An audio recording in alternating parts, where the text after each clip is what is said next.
Welcome to today's episode of the Veterinary Blueprints Podcast. I am your host, Bill Butler, and today I am joined by Joe Cickerillo, my good buddy from Chicago. Joe and his team are helping practices reduce no-shows, increase bookings, and deliver a smoother experience for both teams and clients.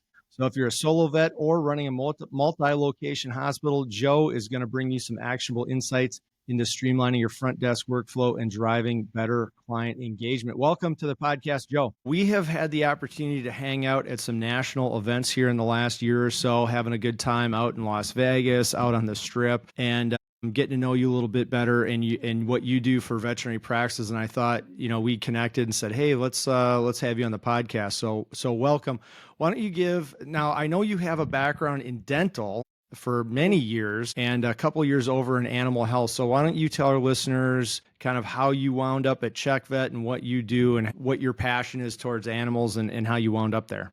Yeah, absolutely. Appreciate you having me. Background is really, I've been in human dentistry for close to 15 years, and I've been at several different back-to-back startup companies. All have been successful. The one that was the most fun and was arguably the most successful was called Local Med, which was funny because it wasn't local, nor was it medical. It was dental, and it was online scheduling, and that's all it was, right? And back in 2016, when they took that to market, it was the only tool in the dental space that had the ability to read and write right into the practice management software. So, there was all these major benefits. It's like it brings in more revenue. It makes the front desk life easier so dramatically better, right? Saves tons of time, makes for a better client experience, and people are just looking for it, right? So we were wildly successful with that. And fast forward a few years, we took it from like 30 providers in like early 2016 to a little over 9,000 by the end of 2019. We got bought by a larger company that does practice analytics. They would do things like, as an example, if you were diagnosed with needing a crown, but you never came in to get it, hey, here's some low-hanging fruit, people you can reach out to get scheduled,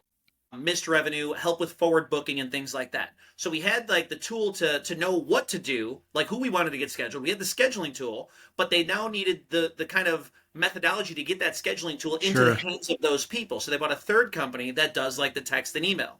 So fast forward a couple of years, and the guy who originally built that online booking tool, who had stayed in charge of the product during those two acquisitions, at some point got connected with these guys at CheckVet. And it's through all mutual connections from LSU, their alma mater. Okay. When they were already trying to build something kind of like that for the veterinary space. This other guy that had built it in the dental space basically was connected with them and was like, okay, I see what you're doing. Here's how you do this. Here's the pitfalls to avoid. And so now we got to streamline that same build, but putting all three tools under one roof instead of like daisy chaining them together. Sure. Instead of three different components, you've put it all under one roof. Instead of three different dashboards, three different logins, three different systems, it's all under one roof. So essentially when they were ready to take it to market, I got the phone call and it was kind of like, hey, you remember that thing that we were really successful with, that was really fun to do and that everybody loved us for? How would you like to do that with animal people? And I was like, absolutely, let's go, Yeah. So that's how I got into the vet med space, and I've been in for about 2 years, and I absolutely love veterinary. Yeah, it's a fun group of people, and I think one of the things that I love about the animal space is my clients. Like I really like working with my clients. Mm-hmm. I was just on the phone earlier today with a legacy client, auto repair shop, something my dad we actually acquired as part of an agency acquisition. Not my favorite to deal with. So I think just veterinarians are great people across the board. The people who help them are great people across the board. So it makes it so much more fun. Like we had a great time in Las Vegas. We were down there for a week between vet partners and WVC. So like that makes it so much better.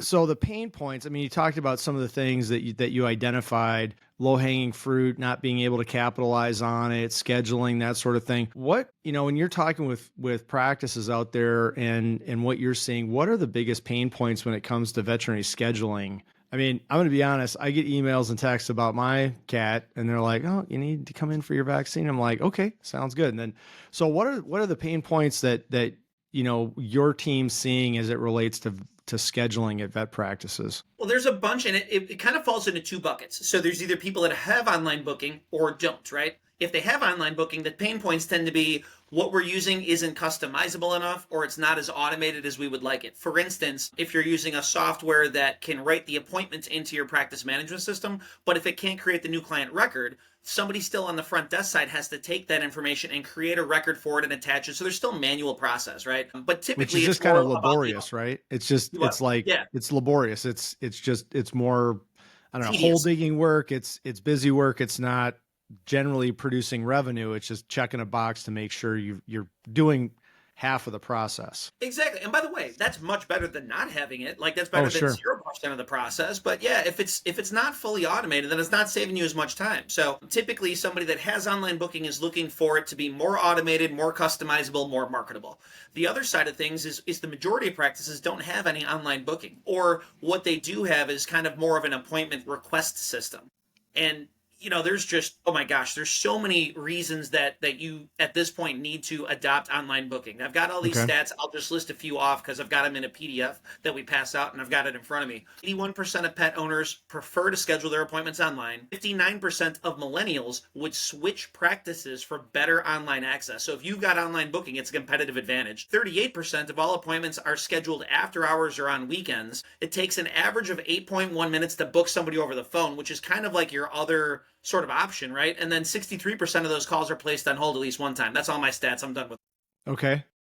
But essentially, what it's doing is it's saving a ton of time. Like there's all this back and forth. You send in an appointment request. You're essentially filling out a form on a website. It sends an email to the office. And now it's up to them to, number one, recognize that they've gotten an email, have the time to make that phone call. Are you available for that phone call in that moment? Probably not. Are they going to answer it because they don't have your number as a practice saved into their phone? Let me put you on hold, press 2 for scheduling, all of that kind of stuff, right? Exactly. So all that goes away. It also picks up when you enable online booking, it increases your conversion from marketing perspective. I know obviously this is a lot about like the business side of things and the numbers. Like it increases your conversion for any online marketing channel by anywhere between 35 and 70%. And that's like relative to your website, to Facebook, Google, Instagram, any ads you're running, like anything you're doing to connect with your clients. You know what I mean? Yeah, absolutely. I mean, I just think about my barber, right? Like he uses Square. And so I go to schedule an appointment with my barber on Square. And it's like, who do you want to meet with? What day do you want to meet with them? I look at the thing, ask for my email and my phone number. Yeah, I'm available at that time. And I book the appointment. Instead of like calling John, hey, are you free? He doesn't call me back. And then I forget about scheduling a haircut. And then it's Saturday. And then he's booked out for the whole week. And then like a whole week goes by, because I couldn't just go on my phone this morning and just see what he has available. Like, when are you available? Oh, you're available next Tuesday at 1. I can go down there at 1 o'clock. And so, the number one rule in sales at Butler Vet Insurance is make it easy for the clients. Like you have to make it easy, because if you put barriers in place, especially in today's speed, access, everything, like if you make it difficult to do, people will not want to do it. 100%. That's exactly it. And by the way, not just for your clients, but also for the front office. Like you eliminate all that phone tag. Yeah. With that in mind, so to your point, like the question of like the availability and all that, the biggest hesitation that we get from vet practices that don't have online booking is the concept that like, oh no, there's no way. Our scheduling is too unique. Our practice is too special. It's too different.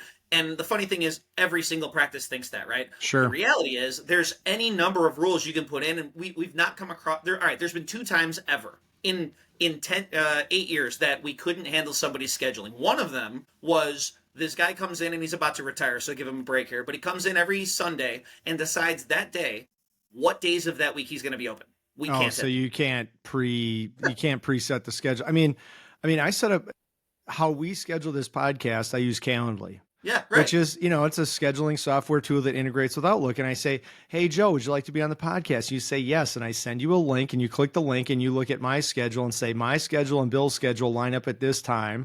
And then in the thing, it says, hey, tell us 3 things you want to chat about. And it's making the process of us getting connected for this podcast so much easier versus us calling on the phone and you looking at your schedule and me looking at my schedule and email back and forth and going through all this hassle when we just need to connect for half an hour on a podcast. Exactly. So, and the nice thing about that system is it's looking at all of your existing appointments and everything you have in there, which shows me what's left, right? Yep. That's what ours does. You build in things like, okay, we're going to look at the schedule already. We're going to know where you want to book a certain type of appointment. Dogs are booked this way. Cats are booked this way. Maybe it's by species. Maybe it's by breed, right? We do dental on Friday. Exactly. And all the dental appointments. We do emergencies. We're fear-free. We do X, Y, and Z. Dr. A always gets an extra 15 minutes more than Dr. B because Dr. A is super chatty and always takes a long time. You know, like all that stuff gets built in and then it just automates it for you. It's amazing. Yeah, because I only record podcasts on Thursday or Friday because people are generally happier on Thursday and Friday. And it's a fun thing to do at the end of the week versus trying to like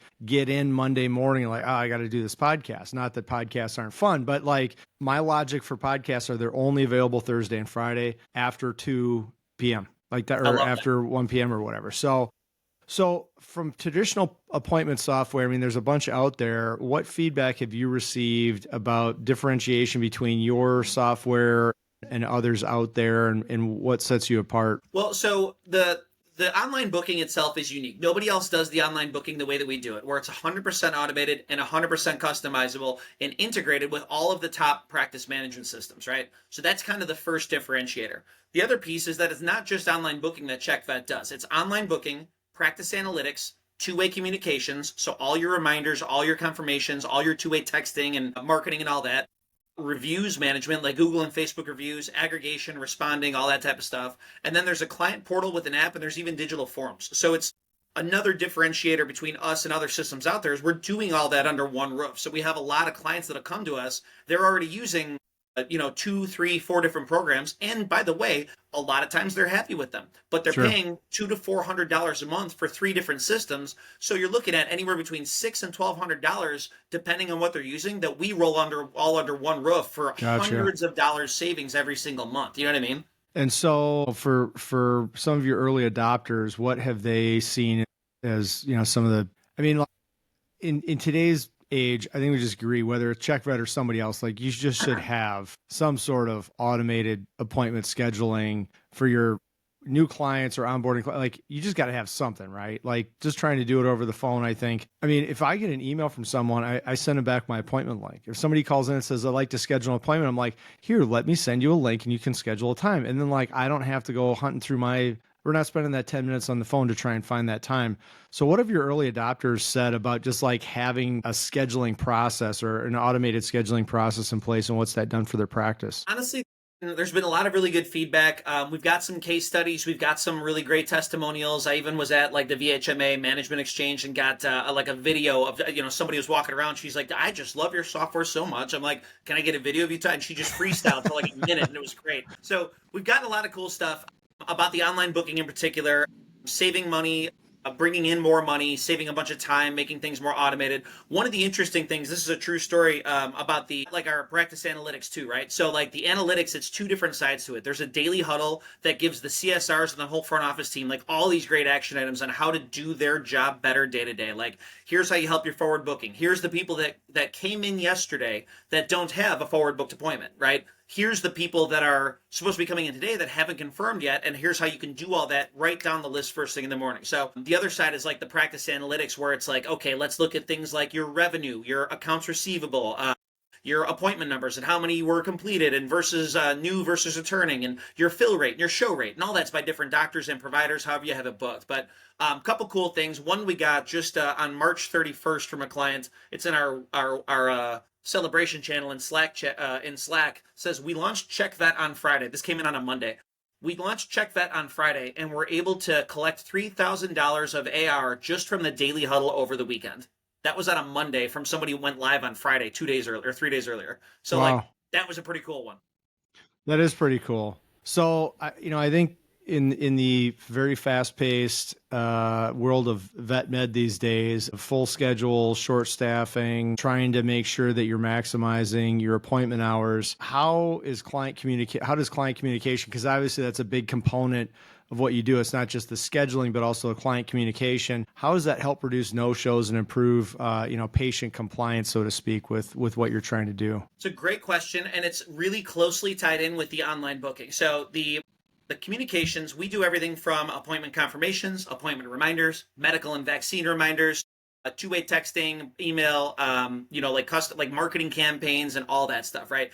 And the cool thing is if you tie in the online booking into that, it automates even more than just having that on your website. So for instance, I get a text message, hey Joe, it's been about a year since we've seen Rocket. Click here to book his next wellness exam. Practice has had to do that because they have it on the cadence where like at the 11-month mark after somebody's last appointment, make sure that they get a text message that says X, Y, and Z and have the online it's automated, fire and forget, it goes out. Exactly. And when you allow them to book themselves in, like you said, instead of like doing that awkward over the phone thing, right? If you're allowing them to look at their schedule and yours side by side and make the best decision for themselves relative to what they have going on, they're statistically way more likely to show up. And even if they can't, it's because something came up like last minute. Let's say like, your kid got sick and you couldn't, sure. You had to go pick them up from school or something, right? So like they're more likely to change their appointment. And so you wind up with higher retention. You wind up with higher forward booking because you have all that on automation already.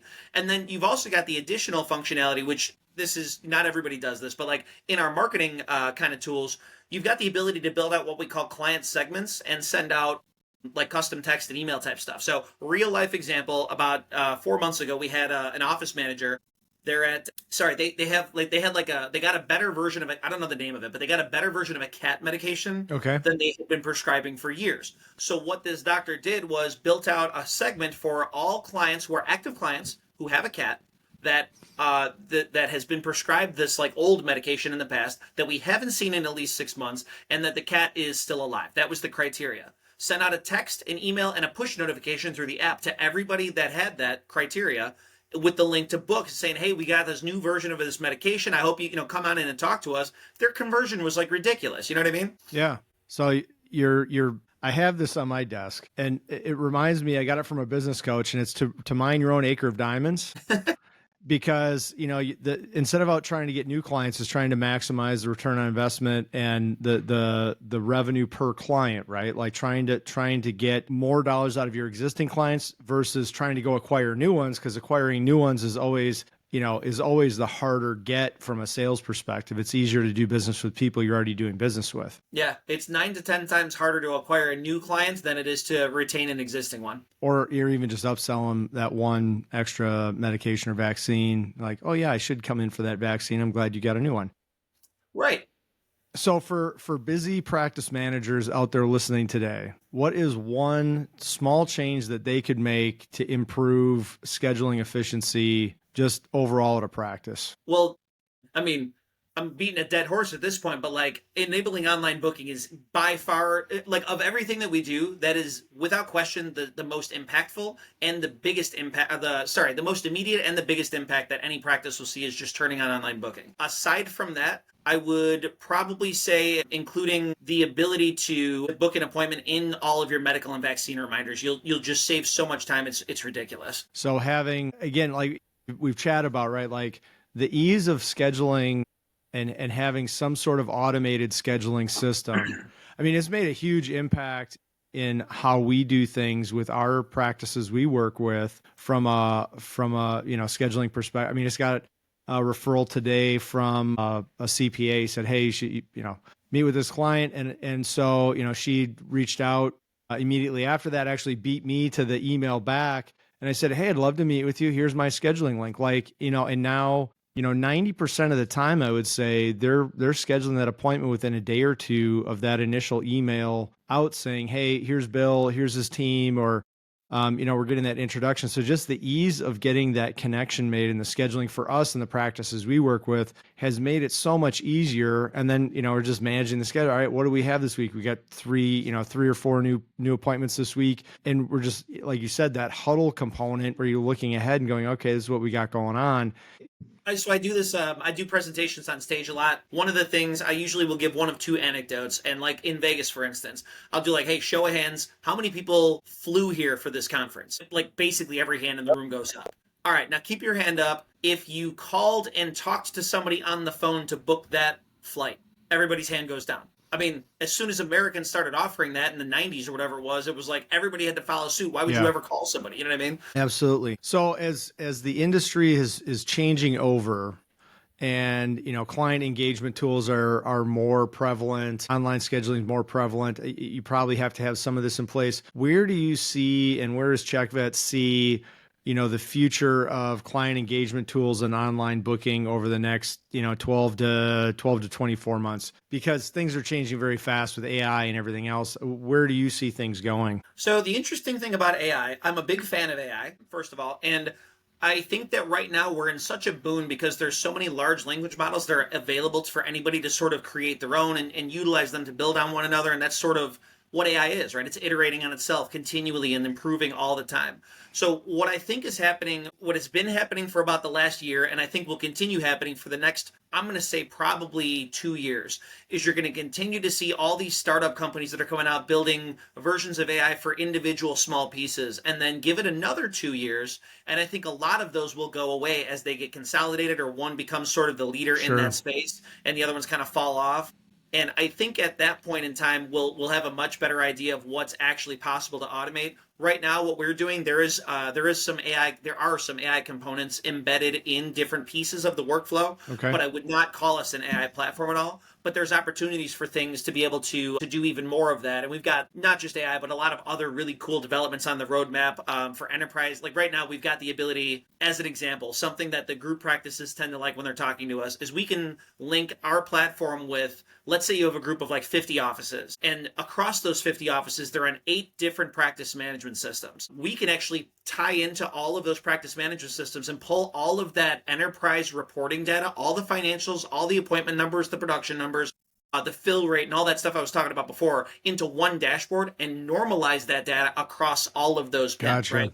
And that's a thing that when we talk to the bigger groups, the consolidators, even just like the independent, like, but group practices, that tends to be something that everybody's trying to tackle right now. It's a pain point. It's a huge pain point. So there's kind of a twofold benefit there. Number one, you can see all of those across all the different PIMs and normalize the data so you can get a true benchmarking and know where you want to increase, for instance, ad spend, or work on the production numbers for a particular provider versus another at an office that's underperforming. The other benefit is that you almost, by virtue of having our platform integrated there, and I'm speaking selfishly about us, but by virtue of having our platform integrated, you might have somebody that's on, like, for instance, an Imprimed, that's kind of an older system, and then somebody else that's on like a Shepherd that's like a brand new system, and you don't necessarily need to convert the old one into the new one as quickly because you're bringing them the same functionality. So I think over the next 2 years, we are going to continue building out more of that enterprise functionality to kind of normalize that data and the functionality across all of them.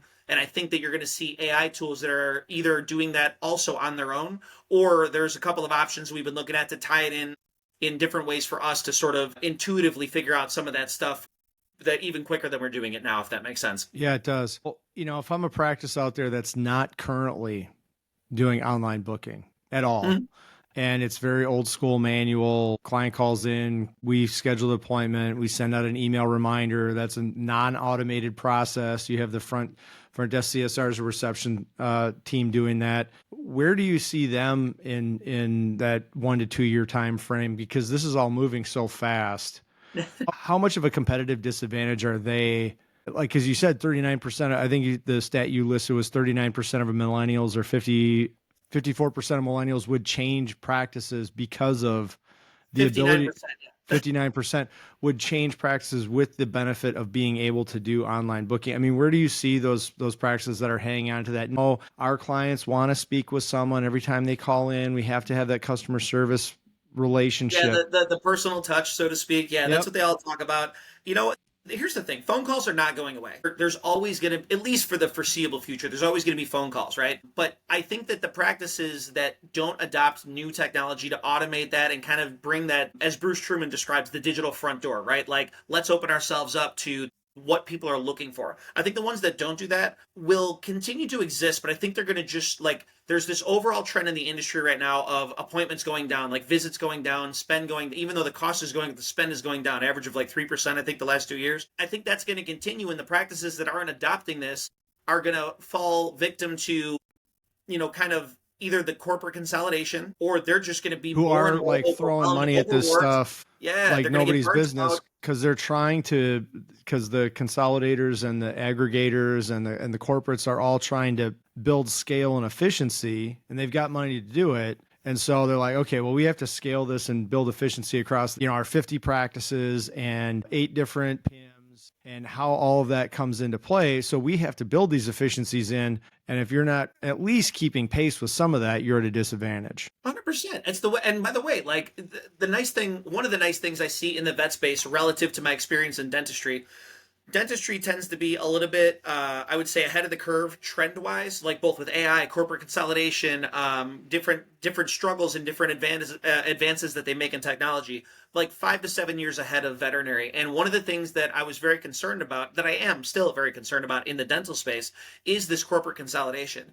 In veterinary, I think that there's more of an awareness and more of a desire to push back against it and preserve the independent practice owner. Mm-hmm. And I mean, again, I'm biased here, but I think it's such a no-brainer. Like, this is how you compete with the corporate consolidators, is having systems that are more advanced, more automated, more scalable. Like, if you're doing it, if you're working at 1.5 times the pace of a big group, well, then you have nothing to worry about. You know what I mean?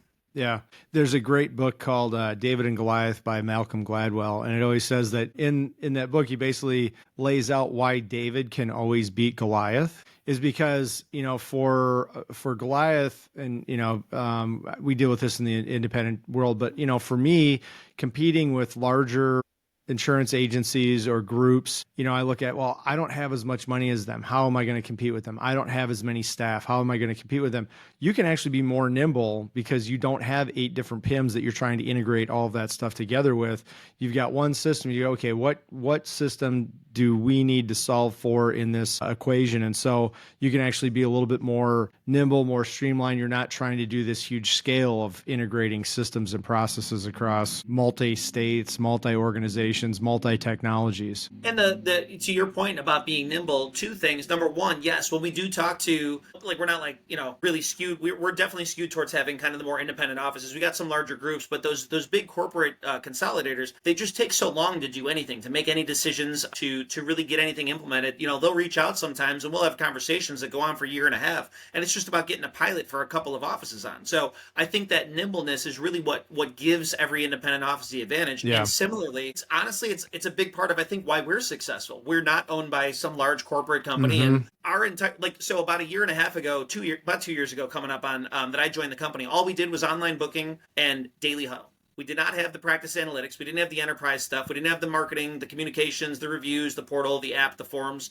all that type of stuff. And every single thing that we have continued to build is because people that we're working with are asking for this extra thing. So we're able to continue to iterate and build all these new features and everything. It's like these other companies that have already been bought out by these large corporations. When's the last time you saw them come out with anything new? We have, if you, not like, telling you to go follow our social media, but if you look, like, man, we put out stuff every month. Sure. It's like, here's the 5 things we rolled out this month. You know what I mean? Well, in the insurance space, there's a large technology company. I'm not going to name them, but there's a large technology company, and what they've done is either in some cases, what they do is they buy a piece of technology or a company to kill it. Mm-hmm. So they're like, okay, we're going to buy this company. We promise to do these things. And then after 5 years, they wind up sunsetting everything out of there. 4 years, they sunset everything out of there. And what they did was they bought the competition to kill it off and not growing it, but to say, we do that over here with this system, and we were going to integrate them, but actually everyone on this system that we bought, we're going to kill off. And now if you want it's comparable, it's 60% more through us on this other side. And so, some of that a corporate consolidation or large tech consolidation, sometimes the smaller tech guys, they get bought out and then you wind up out in the cold. Well, Joe, if there's one thing that I think you kind of covered it, but if there's one thing that you would recommend to a practice owner or manager out there looking at, trying to figure out how to do online booking or some efficiencies, what would your piece of advice to them be? Probably just to give it a try, be open to change, ask a lot of questions, like, get all your concerns covered. But like the person I was just talking about that we ran into at VHMA that did that video, right? I hope she listens to this. She was one of the hardest sells. Like we went back and forth on these long demos. She had 8 billion questions. And I'm telling you, like, just give it a try, right? We wound up seeing her and she goes, as soon as we turned it on, she goes, within like 3 days, we were like, okay, this is great. Yeah. But what they did, even if you're hesitant about trying something like this is what I'm getting to. Even if you're hesitant about trying either online booking or whatever the new technology is, see if you can try it out and do it in like a sandbox sort of a environment with your own team. So this person told me, and I've been telling every demo that's been like, hesitant since then. This person at this event told me, she goes, we rolled it out only to our team. We didn't put it on our website. We didn't send it to any of our clients, but we rolled it out to our team, and we all sat around at a table at lunchtime one day and she described it as tried to break the system. Sure. We tried to sneak in appointments where we wouldn't want them to go, and they found some kind of loopholes in the way that they do things, and so we built in rules around those. Put some rules in, sure. Yeah, so like the whole team was bought in on it. They were comfortable with it. They already tried everything, and she's our biggest advocate. So my advice would be open to change and just give things a try. Cool. Well, if anyone listening here wants to reach out to you or CheckVet, how do they find you, Joe? Go to CheckVet.com, ChckVet. So it's like check without the E, but CheckVet.com. You can book an 8-minute demo on there. Our demo is super quick and easy. It takes 8 minutes start to finish. Our contact info, all like FAQs, us versus everything else, sure, and all the features and everything. It's all listed on there. Awesome. Well, thanks so much for your insights, Joe. As always, listen, and share to the podcast with your friends and veterinary compatriots out there. And thanks for joining us, Joe. Appreciate you having me, man. It's always a good time. All right. Thanks for listening to this episode of the Veterinary Blueprints Podcast.